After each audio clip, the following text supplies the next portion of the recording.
Los romanos, aquellos que conquistarían medio mundo conocido, tuvieron que humillarse ante un enemigo bárbaro y comprar su propia supervivencia con 1000 kilos de oro puro. En el año 390 a.C., Roma era apenas una ciudad entre tantas otras en la península itálica. Sus legiones aún no habían pisado tierras lejanas. Sus águilas no ondeaban sobre provincias conquistadas, y su nombre no inspiraba terror en los confines del mundo mediterráneo. De hecho, Roma estaba a punto de vivir la experiencia más humillante de su historia temprana. Los galos llevaban décadas siendo una espina clavada en el costado de las ciudades itálicas. Estas tribus celtas del norte habían desarrollado una reputación temible. Guerreros altos y fornidos que luchaban con una ferocidad casi sobrenatural, pintándose la cara con colores de guerra y emitiendo gritos que helaban la sangre de sus enemigos. Sus incursiones por el norte de Italia se habían vuelto cada vez más audaces y devastadoras, pero había algo diferente en el aire durante aquel fatídico año. Un líder galo llamado Breno había logrado algo que parecía imposible: unificar a las tribus celtas dispersas bajo un solo estandarte. Breno era más bien un título que significaba algo así como rey o jefe supremo en lengua gala.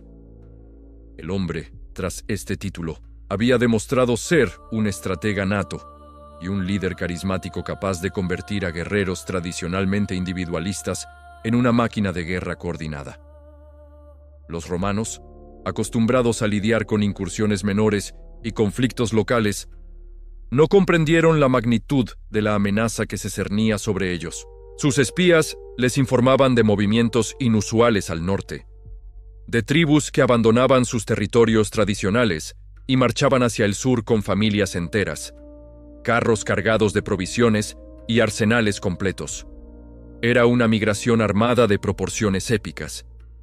La situación se volvió crítica cuando los galos pusieron sitio a Clusio, una ciudad etrusca aliada de Roma. Los habitantes de Clusio enviaron emisarios desesperados a Roma pidiendo ayuda inmediata. El Senado romano se encontró ante una disyuntiva compleja. Podían ignorar las súplicas y mantener a Roma al margen del conflicto, o cumplir con sus obligaciones como aliados y arriesgarse a enfrentar a un enemigo del que pocos sabían. La decisión que tomaron cambiaría el curso de la historia romana para siempre. Optaron por enviar embajadores a negociar con Breno, confiando en su habilidad diplomática tradicional. Pero aquí cometieron un error garrafal que revelaría lo poco que entendían la mentalidad gala. Los embajadores romanos no solo negociaron, sino que participaron activamente en la batalla junto a los defensores de Clusio, violando todas las normas diplomáticas de la época. Cuando Breno se enteró de esta traición diplomática, su reacción fue inmediata y devastadora. Si Roma quería guerra, la tendría, pero no sería la guerra limitada y controlada que los romanos esperaban. Sería una campaña de aniquilación total. Las noticias que llegaban a Roma desde el norte se volvían cada día más alarmantes. Los galos habían levantado el sitio de Clusio, pero no para retirarse. Al contrario, habían comenzado una marcha directa hacia Roma con un ejército que las fuentes de la época describen como una horda innumerable. Los refugiados que huían ante su avance hablaban de columnas de guerreros que se extendían hasta el horizonte, de carros de guerra que hacían temblar la tierra y de gritos de batalla que podían escucharse a kilómetros de distancia.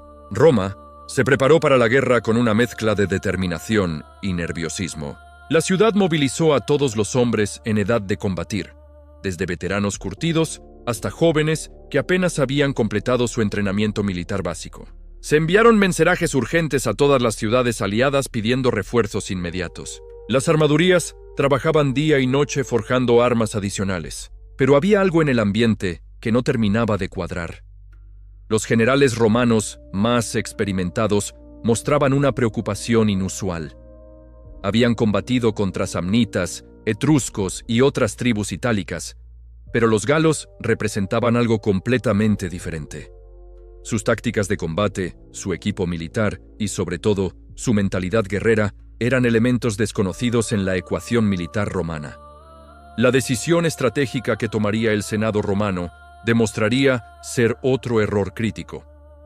En lugar de defender Roma desde sus murallas, donde las ventajas defensivas podrían haber compensado las diferencias numéricas, decidieron salir al encuentro de los galos en campo abierto. Era una decisión que reflejaba el orgullo romano y su confianza en la superioridad de sus tácticas militares tradicionales. El lugar elegido para el enfrentamiento fue una posición junto al río Alia, a apenas 18 kilómetros de Roma. Sobre el papel, parecía una elección táctica sensata. Un río que podría servir como obstáculo natural, colinas que permitirían posiciones defensivas elevadas y suficiente espacio para desplegar las formaciones romanas tradicionales. Lo que los comandantes romanos no anticiparon fue la brutal efectividad de la carga gala. Cuando las tribus de Breno se lanzaron al ataque, no lo hicieron siguiendo patrones tácticos convencionales. Era una avalancha humana de guerreros enloquecidos por la batalla, gritando invocaciones a sus dioses de la guerra y blandiendo espadas largas que podían seccionar un brazo de un solo tajo. La formación romana se desintegró en cuestión de minutos. Los soldados, acostumbrados a combates más ordenados y predecibles, se encontraron completamente desbordados por la ferocidad y el caos de la carga gala. Algunos trataron de mantener la línea, otros intentaron retirarse de forma organizada, pero la mayoría simplemente huyó en desbandada hacia Roma. Y aquí es donde la historia toma un giro que cambiaría para siempre la percepción romana de la guerra y la diplomacia. La ciudad eterna se encontró, por primera vez en su historia, completamente indefensa ante un enemigo extranjero. Las murallas, que nunca habían sido puestas a prueba por un asedio serio, de repente parecían frágiles ante la perspectiva de enfrentar a decenas de miles de guerreros galos sedientos de botín y venganza. Lo que sucedió a continuación fue una negociación que se convertiría en leyenda, pero no por las razones que los romanos habrían preferido. Incapaces de defender su ciudad y conscientes de que un asedio prolongado significaría la destrucción total, los líderes romanos tomaron una decisión que habría parecido impensable apenas unos meses antes. Decidieron comprar la paz, y el precio que Breno exigió por levantar el sitio y marcharse de territorio romano fue astronómico para los estándares de la época. 1000 kilos de oro puro, una fortuna que representaba prácticamente toda la riqueza acumulada de la ciudad. Pero incluso en esta transacción humillante, los galos tenían preparada una última humillación que se grabaría en la memoria colectiva romana durante siglos. La escena que se desarrolló durante esa negociación pasaría a los anales de la historia como una de las humillaciones más recordadas del mundo antiguo. Los ancianos del Senado romano, aquellos hombres que se consideraban los herederos de una tradición política refinada, se vieron obligados a presentarse ante Breno con el oro que había costado generaciones acumular. Pero el líder galo tenía preparado un teatro cruel que demostraría hasta qué punto comprendía la psicología de sus enemigos. Cuando los romanos trajeron las balanzas para pesar el oro, Breno hizo algo que ningún diplomático civilizado habría osado. Arrojó su propia espada sobre el platillo donde debían colocarse las pesas. El peso adicional significaba que Roma tendría que entregar aún más oro del acordado inicialmente. Cuando los representantes romanos protestaron por esta violación flagrante del acuerdo, la respuesta de Breno se convertiría en una frase que perseguiría a los romanos durante décadas. ¡Ay de los vencidos!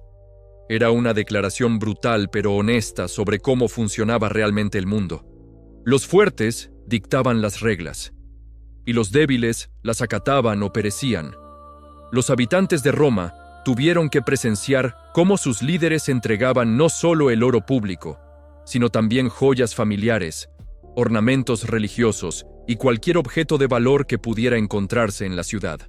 Mujeres de familias patricias despojándose de collares que habían pertenecido a sus abuelas, comerciantes entregando las ganancias de toda una vida, templos siendo vaciados de sus ofrendas sagradas. Durante varios días, Roma se convirtió en una ciudad fantasma ocupada por guerreros extranjeros que deambulaban por sus calles como si fueran los dueños del lugar. Los galos no eran conquistadores en el sentido tradicional. No buscaban establecer una administración permanente ni imponer su cultura. Eran, en esencia, una fuerza de la naturaleza que había arrasado con todo a su paso, y ahora reclamaba su tributo antes de continuar hacia otros horizontes. La experiencia marcó profundamente la mentalidad romana de formas que tardarían años en manifestarse completamente. Por primera vez en su historia, habían experimentado la vulnerabilidad total. Habían aprendido que su superioridad cultural y sus tradiciones diplomáticas no significaban nada ante un enemigo que jugaba con reglas completamente diferentes. Cuando finalmente Breno y sus huestes abandonaron Roma cargados con su botín, la ciudad que dejaron atrás era física y moralmente diferente. Muchos edificios habían sido saqueados, pero el daño más profundo era invisible. La confianza romana en su invencibilidad había quedado hecha pedazos, y esa herida en su orgullo colectivo se convertiría paradójicamente en una de sus mayores fortalezas futuras. Los años que siguieron al saqueo galo fueron un período de transformación radical para Roma. Los líderes políticos y militares se embarcaron en una revisión exhaustiva de todo lo que habían dado por sentado. Sus tácticas militares fueron reformuladas desde cero, incorporando lecciones aprendidas de la manera más dura posible. Las defensas de la ciudad fueron completamente rediseñadas, teniendo en cuenta por primera vez la posibilidad real de enfrentar asedios prolongados. Pero los cambios más interesantes ocurrieron en el ámbito de la mentalidad estratégica romana. La humillación gala les enseñó que la diplomacia tenía límites y que, en última instancia, solo la fuerza militar superior garantizaba la supervivencia. Esta lección se convertiría en uno de los pilares fundamentales del futuro imperialismo romano. La historia del rescate desde la ciudadela del Capitolio añade una dimensión casi mítica a estos eventos. Según las crónicas posteriores, un pequeño grupo de defensores romanos logró resistir en la fortaleza del Capitolio durante todo el período de ocupación gala. Estos hombres se convirtieron en símbolos vivientes de la resistencia romana, manteniendo encendida la llama de la dignidad nacional cuando todo parecía perdido. Las leyendas hablan de cómo las sagradas ocas del templo de Juno alertaron a los defensores durante un intento nocturno de los galos por escalar las murallas del Capitolio. Si bien este episodio puede contener elementos míticos, refleja la importancia psicológica que los romanos atribuían a mantener al menos un reducto de resistencia durante su momento más oscuro. La figura de Marco Furio Camilo emerge en las fuentes históricas como el héroe salvador, que eventualmente expulsó a los galos de territorio romano. Sin embargo, los detalles exactos de su intervención están envueltos en controversia histórica. Algunas versiones sugieren que llegó justo cuando se estaba pagando el rescate y declaró nulo el acuerdo, mientras que otras indican que su papel fue más limitado y que los galos se marcharon por voluntad propia una vez obtenido su botín. La realidad probable es que Camilo representaba una nueva generación de líderes romanos que había aprendido las lecciones del desastre de la Lía. Estos hombres entendían que Roma necesitaba reinventarse militarmente si quería sobrevivir en un mundo donde la fuerza bruta podía anular siglos de tradición y refinamiento cultural. Los efectos a largo plazo del saqueo galo fueron profundos y duraderos. Roma desarrolló una paranoia estratégica que la llevaría a adoptar políticas militares y diplomáticas extremadamente agresivas. La idea de que la mejor defensa era un buen ataque se convirtió en doctrina oficial. Nunca más permitirían que un enemigo se acercara tanto a sus murallas. Esta experiencia también transformó la percepción romana sobre los pueblos bárbaros. Antes del saqueo, tendían a subestimar a los enemigos que no compartían su cultura urbana y sus sofisticadas instituciones políticas. Después de Breno, desarrollaron un respeto cauteloso hacia la capacidad destructiva de los guerreros tribales. Respeto que influenciaría todas sus campañas futuras en Galia, Germania y Britania. La memoria colectiva del saqueo galo se mantuvo viva durante siglos en la cultura romana. Cada 18 de julio, fecha del desastre de Lalia, era considerado un día nefasto en el que no se realizaban actividades públicas importantes. Era una forma institucionalizada de recordar que incluso la ciudad más poderosa podía caer si bajaba la guardia. Los historiadores posteriores como Livio utilizarían este episodio para extraer lecciones morales sobre las consecuencias del orgullo excesivo y la importancia de la vigilancia constante. Para ellos, el saqueo galo no era simplemente una catástrofe militar, sino una lección divina sobre los peligros de la complacencia. En perspectiva histórica, el saqueo de Roma por Breno representa un punto de inflexión crucial en la historia occidental. Sin esta humillación temprana, es posible que Roma nunca hubiera desarrollado la mentalidad expansionista implacable que la llevaría a dominar el Mediterráneo. La experiencia de la vulnerabilidad total forjó una determinación férrea de que tal situación jamás volvería a repetirse. Esta historia nos recuerda que incluso los fracasos más devastadores pueden convertirse en catalizadores de grandeza futura. Roma utilizó su momento de mayor debilidad como trampolín hacia siglos de dominio mundial. Los errores del pasado, cuando se analizan honestamente y se aprende de ellos, tienen el poder de transformar completamente nuestro futuro. La historia romana demuestra que no importa cuán profunda sea la caída. Lo que verdaderamente define nuestro destino es cómo decidimos levantarnos después. La transformación que experimentó Roma tras el saqueo galo revelaría la verdadera naturaleza del carácter romano. Su capacidad extraordinaria para convertir las derrotas más devastadoras en victorias a largo plazo. Los ciudadanos que habían presenciado la humillación de entregar 1000 kilos de oro a un líder bárbaro, ahora contemplaban una ciudad completamente diferente. Las calles por las que habían marchado guerreros extranjeros se llenaron de arquitectos, ingenieros y constructores, trabajando febrilmente en lo que sería la reinvención más ambiciosa de la historia antigua. El proyecto de reconstrucción de Roma no era simplemente una cuestión de reparar daños. Era una declaración de intenciones. Los nuevos muros que se alzaron tras el saqueo galo fueron concebidos como una declaración de guerra permanente contra la vulnerabilidad. Estas murallas servilianas, bautizadas así por el rey Servio Tulio, pero completamente rediseñadas tras la experiencia traumática con Breno, se convirtieron en una de las fortificaciones más impresionantes de su época. La construcción de estas defensas requirió la movilización de recursos humanos sin precedentes. Cada ciudadano romano, desde patricios hasta plebeyos, participó en algún aspecto del proyecto. Era una manera genial de canalizar el trauma colectivo hacia algo constructivo. Los niños transportaban piedras pequeñas, las mujeres organizaban turnos de alimentación para los trabajadores, y los ancianos supervisaban técnicas de construcción tradicionales. Roma se había convertido en un gigantesco hormiguero humano con un único objetivo: que jamás volviera a repetirse la humillación del 390. Pero las murallas eran solo la manifestación física de una transformación mucho más profunda. En los salones del poder romano se estaba gestando una revolución conceptual que cambiaría para siempre el curso de la civilización occidental. Los senadores habían llegado a una conclusión inevitable. La supervivencia de Roma dependía de su capacidad para proyectar poder más allá de sus fronteras. Era el nacimiento de lo que los historiadores modernos llamarían la mentalidad imperial romana. Esta nueva doctrina se basaba en un principio aparentemente sencillo pero revolucionario en su aplicación. Roma no podía permitirse tener vecinos lo suficientemente fuertes como para amenazarla. Era una lógica implacable que llevaría a las legiones romanas a pisar todos los rincones del mundo mediterráneo durante los siguientes 600 años.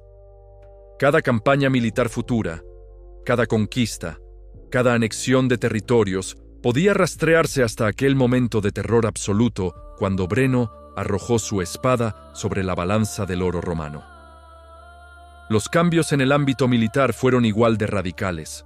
Los generales romanos comenzaron a estudiar sistemáticamente las tácticas de combate de todos los pueblos conocidos, especialmente aquellos considerados bárbaros. Se crearon unidades especializadas en combate irregular, se desarrollaron nuevas formaciones capaces de adaptarse a diferentes tipos de enemigos y se estableció un sistema de inteligencia militar que mantenía informados a los comandantes sobre movimientos de tropas en un radio de cientos de kilómetros alrededor de Roma. Una de las innovaciones más fascinantes fue el desarrollo de lo que podríamos llamar la primera escuela de guerra psicológica de la historia.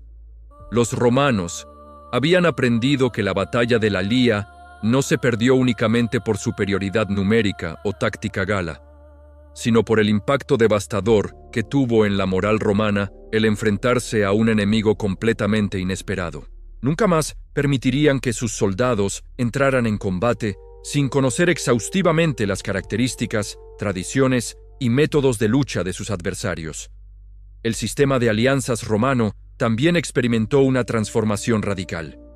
Antes del saqueo galo, Roma mantenía acuerdos relativamente igualitarios con las ciudades vecinas. Después de Breno, estos pactos se convirtieron en instrumentos de control cada vez más sofisticados. Roma ofrecía protección militar a cambio de tributos, soldados y, fundamentalmente, obediencia política. Era el embrión del sistema que eventualmente convertiría el Mediterráneo en un lago romano. Los aspectos culturales de esta transformación fueron igualmente profundos. La literatura romana posterior estaría llena de referencias al saqueo galo como símbolo de la importancia de la vigilancia constante. Los poetas desarrollaron toda una mitología alrededor del heroísmo de los defensores del Capitolio, convirtiendo episodios como el de las ocas sagradas en parábolas sobre la necesidad de mantener los ojos abiertos ante las señales de peligro. Los rituales religiosos romanos también incorporaron elementos directamente relacionados con la experiencia traumática del saqueo. Se establecieron ceremonias anuales de purificación militar, festivales dedicados a los dioses de la guerra y sacrificios específicos para pedir protección divina contra invasores extranjeros. Era una manera de institucionalizar la memoria colectiva del terror y convertirla en una fuerza motivadora permanente. La economía romana se reestructuró completamente siguiendo las lecciones aprendidas durante el pago del rescate. Los líderes romanos se habían dado cuenta de que no bastaba con acumular riquezas. Era necesario desarrollar la capacidad de movilizar recursos económicos rápidamente en situaciones de crisis. Se crearon sistemas de reservas estratégicas, se diversificaron las fuentes de ingresos públicos y se establecieron mecanismos para requisar bienes privados en casos de emergencia nacional. Estas reformas económicas tendrían consecuencias imprevistas que se manifestarían décadas más tarde. Roma desarrolló una de las primeras economías de guerra permanentes de la historia antigua. La ciudad se convirtió en una máquina optimizada para generar y desplegar recursos militares a escalas masivas. Era una evolución que la llevaría desde ciudad-estado hasta superpotencia mediterránea en el lapso de apenas 3 siglos. El impacto psicológico del saqueo galo en las generaciones posteriores de romanos fue profundo y duradero. Los niños que crecieron escuchando historias sobre la humillación de sus padres desarrollaron una determinación férrea de demostrar que Roma era capaz de mucho más que pagar rescates a bárbaros. Esta generación, que había mamado el trauma colectivo desde la infancia, se convertiría en los conquistadores de Italia, Cartago y el Mediterráneo oriental. La paradoja histórica es fascinante. La humillación más grande de la historia romana temprana se convirtió en la semilla de su grandeza futura. Sin Breno y su espada arrojada sobre la balanza, es posible que Roma hubiera permanecido como una ciudad-estado italiana más próspera pero limitada en sus ambiciones. La experiencia del terror absoluto la transformó en algo completamente diferente. Una civilización obsesionada con la seguridad y dispuesta a conquistar el mundo entero para garantizar que ningún enemigo volviera a amenazar sus murallas. Los descendientes de aquellos senadores que habían tenido que entregar sus joyas familiares a guerreros galos acabarían vistiendo sedas chinas, comiendo especias indias y gobernando desde palacios construidos con mármoles extraídos de todas las canteras conocidas. Era la venganza más espectacular de la historia, convertir una humillación en el punto de partida hacia la dominación mundial. La historia de Roma y Breno nos enseña algo fundamental sobre la naturaleza humana y el potencial que llevamos dentro. Los momentos más oscuros de nuestra existencia, aquellos en los que nos sentimos completamente derrotados y humillados, pueden convertirse en los catalizadores más poderosos para un crecimiento extraordinario. La clave está en nuestra capacidad para aprender de la adversidad, para analizar honestamente nuestros errores y para canalizar el dolor hacia la construcción de algo mejor. Roma demostró que no importa cuán profunda sea la caída ni cuán devastadora la derrota. Lo que verdaderamente define nuestro destino no son los golpes que recibimos, sino la manera en que decidimos levantarnos después de recibirlos. Y quizá esa sea la lección más valiosa que podemos extraer de aquella balanza donde un bárbaro llamado Breno arrojó su espada para humillar a una ciudad que, sin saberlo, estaba dando sus primeros pasos hacia la eternidad.